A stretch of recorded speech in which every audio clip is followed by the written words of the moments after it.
Hey everybody! Got a pretty fabulous blog for you today, if I do say so myself. I'm in a pretty great mood right now. Today I took the final exam for my early start course, so my early start course is essentially done! Load off my back. Last weekend, I took a trip and actually left Ireland this time. So my first international trip was Edinburgh, Scotland! I went with a couple of my friends to Scotland, and we just stayed in the city of Edinburgh, and we were there for 2 days and 2 nights, and it was really an awesome time. I'm just gonna start a new thing here, because Ireland is the first country I'd ever been to, aside from, freebie, the US. I'm gonna start a little Where Caroline's Been count right about here.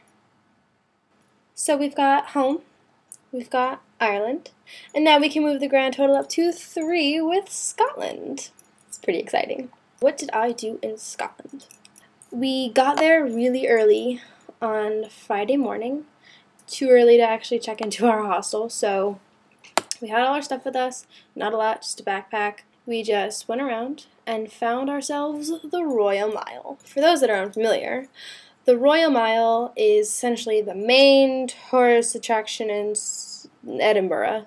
Basically, it's a road, and it starts at Edinburgh Castle, ends down at the Palace of Holyrood House, and all along it are basically shops and cathedrals and museums. So we spent the first day just kind of exploring what the Royal Mile had to offer us.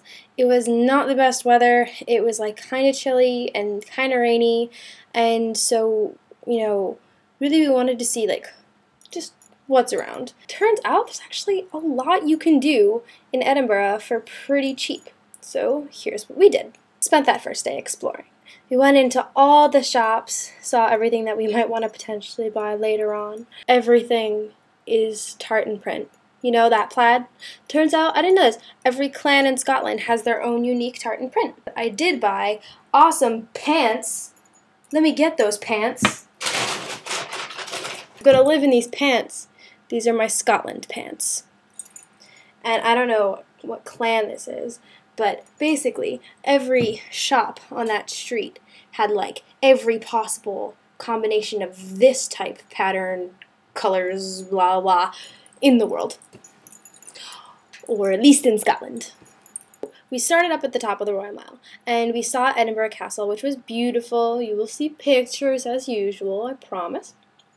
And there were grandstands set up all along the sides of it, just huge grandstands that were set up for the Royal Military Tattoo, which apparently is a major attraction, but we didn't know when it was going on, and even just getting into the castle was, more expensive than we wanted it to be. So we really just admired it from the outside, and we were fine with that. Some of us have kind of come to the conclusion that once you've been inside a couple castles, you've been inside a lot of castles. So when it comes to, what tours we want to be taking, we were going for novelty, over what was necessarily popular. Not 5 minutes into our Royal Mile excursions, we see bagpipers. In one store, they actually it was a bagpipe version of Crazy Train, which went directly into a bagpipe version of Lowrider by War. That was interesting. Questionable. We got to go inside St. Giles Cathedral. Very pretty. Although one thing that we did notice was that it was a very beige city. I think after having been in Ireland for so long and kind of really enjoying the various colors of the, houses and shops, instead of just being typical colors, they'll be purple or blue or yellow. Here everything's just kind of beige, or some variation of beige. Kept going down that mile all the way down to the palace. Again, we only went outside the palace. We didn't go into it. And part of why we didn't take a tour of either the palace or the castle was because we had already stumbled across something on the internet that was very unique that we decided we definitely wanted to do, very unique to Edinburgh. We decided to go on a ghost tour, which was going to happen the following day. Edinburgh it has a reputation for being one of the most haunted cities in the world.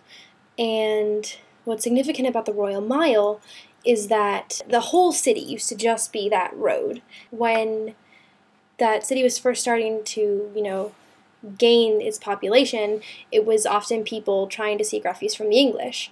And so, as more and more people wanted to do that, the city was, getting really overpopulated. So they built a series of underground vaults. As it turns out, a lot of not so nice things happened in those vaults. And as a result, they have become known as some of the most haunted places in the world.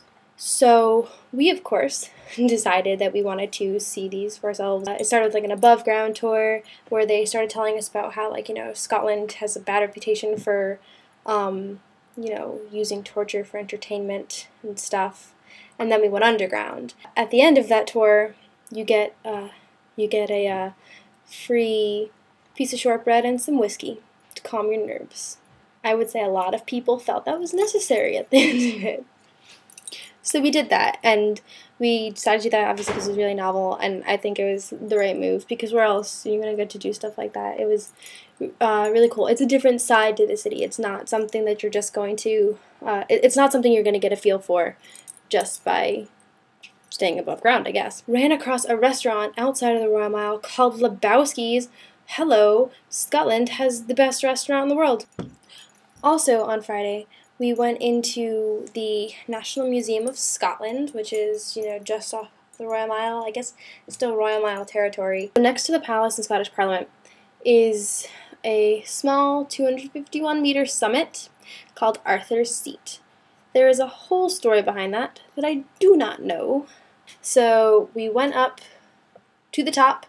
Took less than an hour to climb up and less than an hour to climb down. And when you get to the top of it, you get this absolutely breathtaking 360 panoramic view of the city, and it felt like, oh my god, I don't even know, it was just beautiful. At the top of the Royal Mile on day 2, there was a guy dressed as William Wallace, Braveheart, all that, and we wanted to take a picture with him, and little did we know that just by asking to take a picture with him, he would give us giant swords to play with. So all in all, Edinburgh was a really successful trip. It's like one of those places that was definitely on my list of places to see, but, it wasn't at the top. I'm really glad that I did. It ended up being really pleasantly surprising. I really, really enjoyed it. It was a great third country / world city to see, and I'm very much looking forward to going to more places. And happy to say that I actually do know where I'm going next, but I will leave it a surprise for you guys. Pictures of Edinburgh, Scotland coming your way.